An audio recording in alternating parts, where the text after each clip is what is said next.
Welcome everybody to the stage, Health and Wellness 2020 PGA show. Our next presenter is Blaine Seitz, and he's going to talk to us a little bit about dropping 5 shots in 5 months without changing your swing.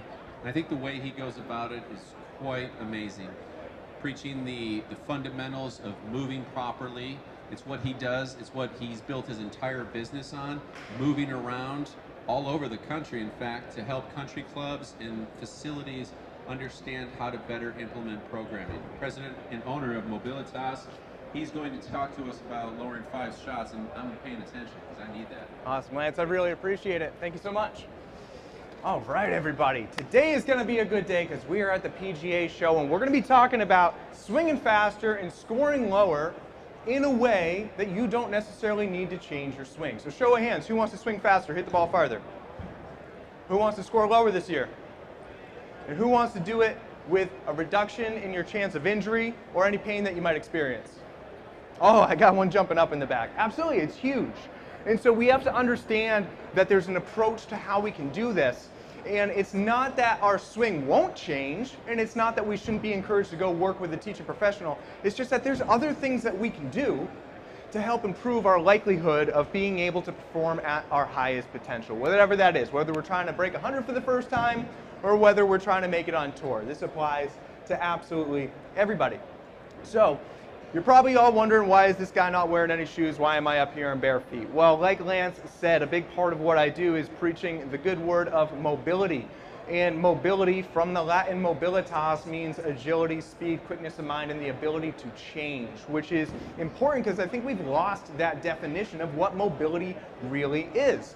And it's kind of freedom of the joints in the body, but it's also the freedom to travel around the country. And one of the things that I know all of us here at the golf show want to do is go play more golf. And the last thing we want to do is show up at the course and have our body be so tight and so sore that we can't perform. Maybe we take that bucket list trip across the ocean, we go play the beautiful courses of Scotland, we've been prepping for months, and then because of that long flight, we just can't move the right way. Our head's not in the right space. And what I want to share with you today is how we can kind of improve our game from the inside out, if you will. And so I want everybody to imagine a pyramid. And at the very top of this pyramid is your golf swing. This is your ability to transition the club through the swing, your path, your face, attack angle, spin, all those wonderful things. And they're all very important for playing better golf. But what if you're not able to make those changes? Who here has seen Caddyshack? Who knows Mr. Haverkamp? We don't want to be Mr. Haverkamp, right? Maybe in that blissful ignorance of just, oh, life is good. But in terms of his golf game, we don't want to be Mr. Haverkamp. So one of the things as teaching professionals is we want to look at a player and say, how can we make their swing as efficient and as powerful as possible, most repeatable so they can swing faster and score lower. But as a teaching professional myself, and I did it for many years, I found out that some people would get better and some people wouldn't get better. And the question comes down to why? Why is it that some people improve and some people don't improve while teaching the same things? And I'm not here to say there's one way to swing a golf club, because I believe there's an infinite number of ways, and your body will determine what you're capable of doing. Now, what's really important to understand is that if at the top of this pyramid we want to get better at our transition, we must first master rotation, rotary strength, neurological training, hand-eye coordination. The more athletic we are, the more we're able to apply ourselves, the better off that we're going to be, and the higher likelihood of success that we're going to have. Now, strength and conditioning has been around for thousands of years. We used to see it with the ancient Greeks, the Spartans. We used to see it all over the place. Everybody knows how to get stronger. But the question is, does that strength apply to the sport that you're going to perform, in this case, golf? So the way we train a golfer, while it mirrors what's been done for thousands of years, is a little bit different in its nature, because we need to apply the movement patterns, not just forward and backwards, side to side, up and down, but we need to add a rotational component. And to do this, we have to train our nervous system. We have to get the mind tied into what the body is doing. Now, in order to safely train our body to handle those rotary loads, we need to get into position. So pyramid, transition, rotation, position. We need good mobility. We need our skeletal structure to be aligned. We need to have balance and proprioception and stability of the system that we already have. If we don't have that broad base, that foundation, there's no way that we can add speed to hit the ball farther, to score lower. And at the end of the day, that's what we all want to do. That's why you're all here. But one thing I want to make very clear for all of you listening is everything that you're hearing me say today, everything you're hearing from all the wonderful presenters here, it's not about the information. It's about taking action so that you can go through a transformation. So one of the most important things that I can tell each of you listening today is take something that you learn and start to apply it when you go home. Because if you have all the knowledge in the world, but you don't apply it to yourself, if you're a teaching professional and you don't apply it to your students, it doesn't matter. What good is information if you don't use it to go through a transformation? And this is what I write about in my new book, Better Golf from the Inside Out. If you got one of those little green cards on your seat, that is what that is for. So I'm not going to go a lot into the details of my philosophy. That's what the free book is for. I only have a few minutes up here. I want to make it count. So rather than giving you information, I'm going to take you all through a transformation by showing you some of the things that you can apply. So go ahead, mobilitasgolf.com, you can get a free download, or just scan that QR code that's right on there, a link pops up, and you're automatically locked in. I also encourage all of you, join my community online on Facebook. I put coaching programs out there all the time, because at the end of the day, I want you to get better. Now, before we get into the transformation, there's a couple points that I want to touch on. You guys understand the pyramid, transition, rotation, position. But no matter how broad that base is, no matter how tall we build it, there are three components that if we neglect, you will ultimately fall apart, you will crumble, you will not be successful in your training.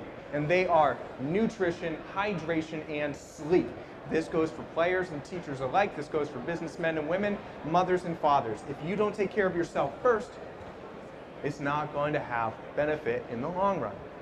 Now, this last pyramid, it's on a beautiful foundation. That last little piece that I want everybody to understand is that we need to have the proper mindset for growth, because the mindset that we have determines whether we are successful or whether we are not successful. It is January 23rd, and statistically speaking, most people who have set up a New Year's resolution to lose weight and joined that gym are not going to the gym. Why are they not going to the gym? Well, I'll tell you why.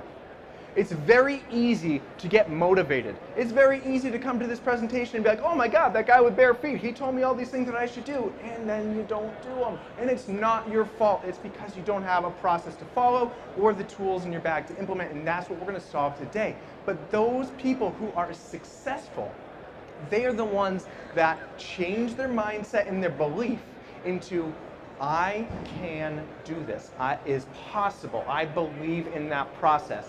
What does a person who breaks 70 when they go out and play do that somebody who can't break 100 doesn't? They show up at the range on their way home and they hit balls for 15 or 20 minutes. They put in those extra putts. They show up early so that they can stretch out and go through their routine. They have habits and routines and values that the person who can't break 100 doesn't have. And it's when you can shift that mindset that you will be successful no matter what obstacles are thrown your way. I want to lose 20 pounds. We all want to lose 20 pounds. But do you believe that you are a healthy person who takes care of yourself and eats the right foods? And you guys get where I'm going with this. So when we see all these things that we're going to do up here in a minute, I want you to implement what we're talking about to have your best chance of success. Now, no, you don't need to do all these things barefoot. This is just me. I'm the hippie kid from Portland who likes to walk around barefoot because it's good for my posture, it's good for my mobility, and I'm grounded. Now, what I would like to do as we're going through all these exercises is I would like to call up some volunteers. Maybe one or two. We got one in the front. Okay, awesome. And I got another one in the front. Well, perfect. Guys, why don't you come on up here? I'd love to have you on the stage. You get some free goodies for coming up today, which is going to be amazing. And everybody, let's give these guys a round of applause for being brave enough to come up here, because they took action, and taking action is the first step into the transformation. We have Walter. Walter, thank you for being up here. And Jeff, if I remember. Jim. Oh my goodness. Hey, it's all good, man. Jim. Yeah. Jim and Walter. So, Jim, Walter, what we're going to do is we're going to go through just a quick little speed test Thank you to SUPERSPEED Golf for providing some clubs. They're going to help us out here. We're just going to take a couple of swings, see what your numbers are, and then we're going to go through a little postural exercise. We're going to go through a little rotary strengthening exercise, and we're going to see what the numbers are afterwards. Now, before we get into it, do either of you guys have any limitations, injuries? We'll start with Walter. Anything that we should know about that might prevent you? No, you're good to go. Jim? I've got a bad back from bad surgery. Got a bad back from surgery? My left foot was almost dropped, so I'm getting better, but I have limited mobility here. I feel like a refrigerator in my back. Awesome. So this is, thank you for sharing. So this is great, everybody, because we have somebody with no physical ailments, and we have somebody who's had a back fusion and some surgery through the leg that's causing some restrictions in the ankle and the hip. Show of hands, who here has back pain before, during, or after they play golf? Tons of hands. Back pain is the #1 reason that players leave this game. So we want to get rid of your back pain so that you can swing safely, so that we can continue to play the game that we love. So I appreciate it. So what we'll do is we're going to break out our little radar right here. Walter, I'll have you swing first. We're going to do 3 to 5 swings and get a rough average. Jim and I, we're going to stand over here out of the way. Are you right-handed or left-handed? Right-handed. All right, so we're going to stand on over here. 3 to 5 swings. Beautiful. What number pops up? 92. 95. It is getting a little slippery. We're going to hang on for dear life. 92. Let's go one more, see where we're at. Beautiful. 96. 96, so a pretty good average, 93 and a half. I appreciate it. And then Jim, right-handed or left-handed? Right-handed. Right-handed. Beautiful. Walter says it's a little slippery, but we're going to stand out of the way. Either that or we're going to make good friends with these guys on over here. So about 3, 4, 5 swings. Beautiful. Where does it tell you? Oh, down there. 72. 72. So while Jim is swinging, show of hands, who here has a swing speed somewhere in between 70 and 90? This is pretty common. We got a lot of people in the room. How many of you want it to be higher? Absolutely. Beautiful. And Jim, what numbers do we have here? 80. About 80. And Yeah. on average? That was it. 78, 80, 79. So maybe about 80. Yeah. Beautiful. So guys, remember your numbers. So these guys up on stage, they're going to go through a little routine with me, but I want you all involved. So everybody get off your bums. We're going to get standing up. We're going to get moving and feeling better.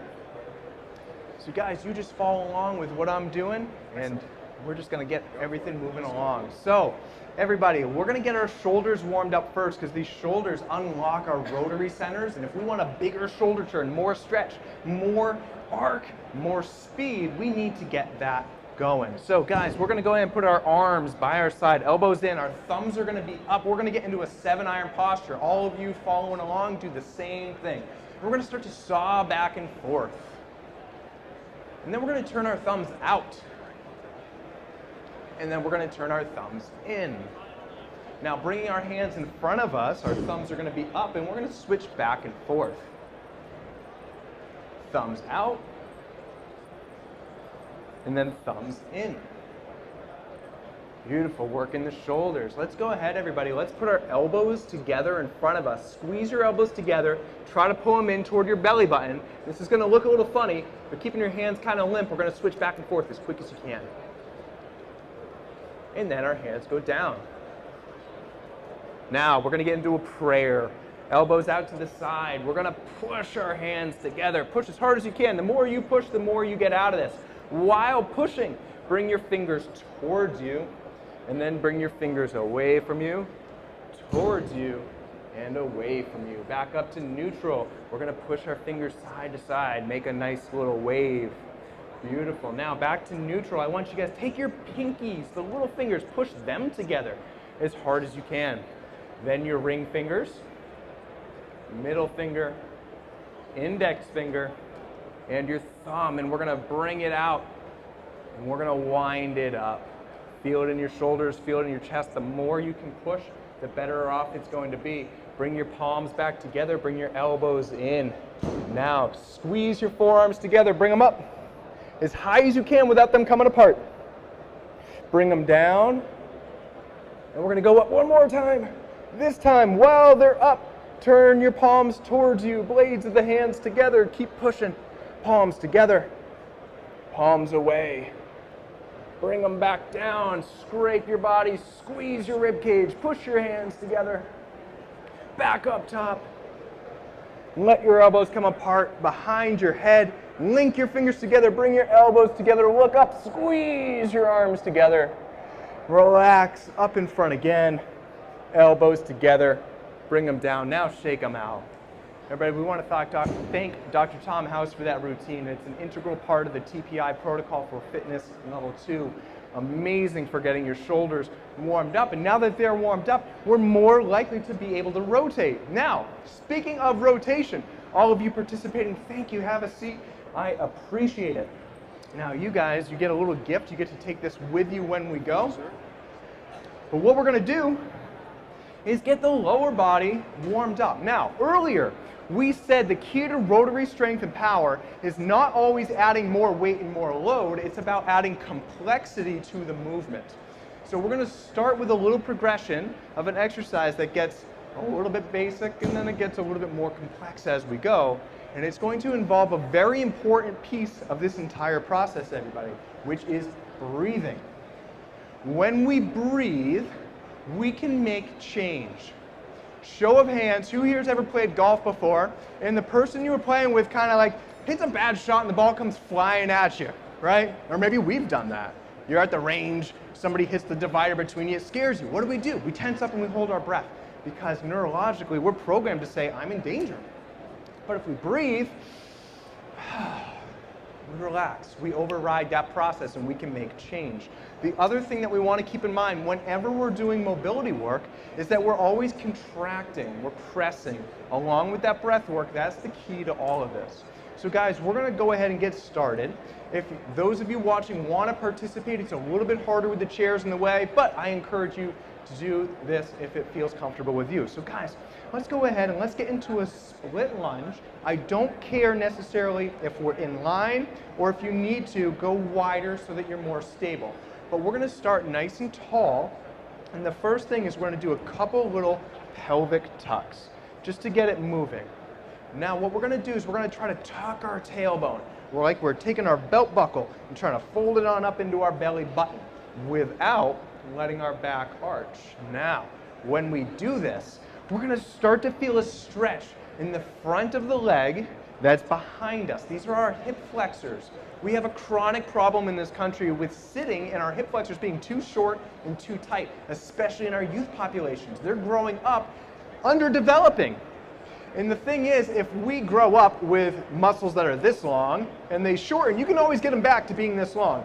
But when the youth develop to this, that's all they got. And we have a chronic epidemic that we're not going to see for 50 to 75 to 100 years. But be aware of it. You heard it here first. Now, if we want to turn these hip flexors off, we need to squeeze our butt as hard as we can.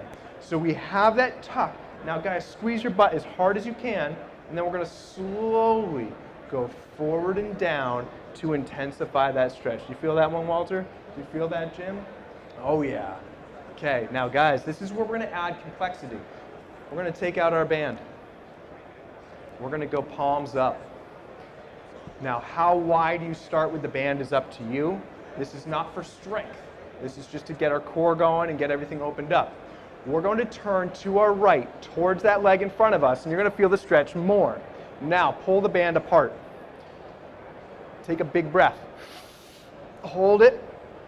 As you exhale, turn farther. And relax. Come back to the middle. Ooh, shake that one out. Now let's switch legs. All right, it happens quick. We're going to switch. This time, left leg in front. Beautiful. Right leg behind us.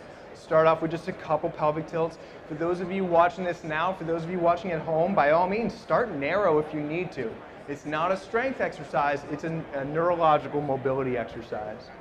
So now, that nice tuck, belt buckle up into the belly button. We're going to turn to the left. Squeeze your butt as hard as you can. Big breath in and pull it apart. As you exhale, turn a little bit farther. Beautiful. Awesome, guys. What the band does is it activates the core, gets the shoulders open by getting the back active, and the breathing opens up the chest so you can sneak out a little bit more rotation. So I do this all the time when I'm getting ready to go out onto the golf course. Now, we're gonna put these down. You guys do get to take them with you when we're done. We got one more thing for the balance centers. This is a very difficult one to do well. What we're gonna do, guys, we're gonna stand on one foot. We're gonna end up doing them both. As best you can, we're gonna hinge from the waist, tabletop flat, touch the ground or as low as you can, and we're gonna come right back up. 3 to 5, I don't care how fast they are, I want you to feel stable. Take your time, you might fall over. It's okay. Awesome. The key here is we're forcing the body to struggle a little bit. I'm sure you guys can feel that. Our foot's wobbling, the stage is not super sturdy. It creates a good challenge. We're stressing the nervous system to try to find stability. When our nervous system can be stable in multiple planes of motion at speed, now we have higher club head speed. We're going to hit the ball farther. We're going to score lower, statistically speaking. Now, guys, when you're ready, go ahead and switch legs. This is great for pelvic control. We did some scapular control before. I love it. Everybody's going to be a little bit different. We can either just go down to knee height and back up, or we can go all the way down to the floor. Whatever works for you and your level of mobility, because it's going to change over time. All right, guys, how are you feeling? Got a little sweat going on? Yeah. Now, interestingly enough, it's not that we lifted a lot of weights or did a lot of hard exercise, but what did we do? We challenged our nervous system. Kind of like going into an infrared spa, you can't hide from the heat. When your nervous system is going, you can't hide from it. It fires up, the connection between your brain and body is more efficient, and you can do whatever it is you do better. I don't care if we're talking about golf, if we're talking about fishing, whatever it is. When your body can move better, you will play better. So now, we're gonna go through a little retest here. So Walter, you were up first, and Walter, remind everybody, what was your average? 92, 93, perfect. All right, I know it's a little bit slippery. We're gonna wipe it on off. But I feel the body a lot looser now. Say that. I want you to say that into this. I want everybody to hear I that. feel the body a lot more loose, and I feel my muscles activated. Everybody hear that. He feels more loose and his body feels more activated. Whether or not we see the numbers go up, that is a good thing. So, Jim, let's come a little bit off to the side here, because I know Walter's going 148 right here. Ooh, what do we see there? 101, everybody. Round of applause for Walter. What was, wow. That's a big jump. Do you want to do more? Let's make sure it's not a fluke, everybody. Let's make sure. I don't think it is. Sounds fast. 99. Still, huge jump. Still good, man. Feeling a little bit. We'll go one more for good measure. Ooh, that sounded good right there. 101. Round of applause for Walter. Fantastic. Walter, I appreciate it. Hang out here for a minute. We'll get that after. Why don't you come over with me? We don't want to get hit. Jim's about to go 119 right here, mock speed. And then, Jim, remind us, your average was about 80? 80. Beautiful. I feel better. Feels better already. Fused disc, everybody, remember that. Beautiful. What are we seeing, Jim? 88. 88. Round of applause for Jim, everybody. Fused back, surgery to the shin, 87. Fantastic. Absolutely. Brilliant, dude. Thank you so much, guys. That was a pleasure having you come up here. And for all of you watching, it wasn't that we did a whole lot of physical work, we did neurological work. There is a time and a place for getting into the gym and doing your strength training, but when it comes to preparation for those workouts, when it comes time for preparation for your rounds, get active so that you can do what you already do better. When you go for a lesson, you will move better. When you play, you will move better, and you will do so more pain-free. So, Jim and Walter, again, I really appreciate it. Thank you so much. We'll stick around and talk a little bit. I'm going to give you guys your bags back, give you guys your bands. Absolutely. Everybody, one more time, round of applause for Jim and Walter. Thank you so much, guys. Beautiful. That was amazing. Now we have a couple of minutes left, so I want to tie this all up with a pretty bow, and then for anybody who's still around, if you want to come by and ask questions, I will be here. I want to make sure I can get to each and every one of you. So again, the details of how we do this are going to be outlined in my book. You all have a card to get a copy for free, right? Absolutely for free. And at the end of the book is a 7-day program that you can follow along with, okay? If you want more in-depth training, join my community on Facebook, the Mobilitas Movers. It's absolutely free. Join us at 5 p.m. for a drink in the live fashion show presented by Pelvic located in the new Apparel Lounge and Racket and Paddle Show floor. Round of applause. Enjoy free sunglasses while supplies last. Round of applause for free drink tonight. So, in summary, if we can take care of our body on the underside, get the right mindset, the growth mindset to say, this is possible, I am capable, I can do this, nothing's going to stop me, and you start putting good foods in your body, you hydrate your body, you sleep like it's your job, then you'll be more motivated to do your mobility work, take care of your body, take care of your posture, take care of your spirit, right? So that we can do rotary strength training to make your swing better. And again, this isn't just about golf, people. This is about absolutely anything in life. We as humans are naturally rotary athletes, and the more we know about ourselves, the more we will be able to perform. So I appreciate y'all coming out. Thank you to Lance. Thank you to the TPI team. I'm excited to be back. It's been a pleasure. Does anybody have any questions for the guru? Blaine, I'm sure that you'll be side to the stage if anybody wants to come up with personal stuff. Absolutely. I'll be hanging out. We'd like to thank you on behalf of TPI. Let's give them a round of applause for a well-done Thank you. presentation.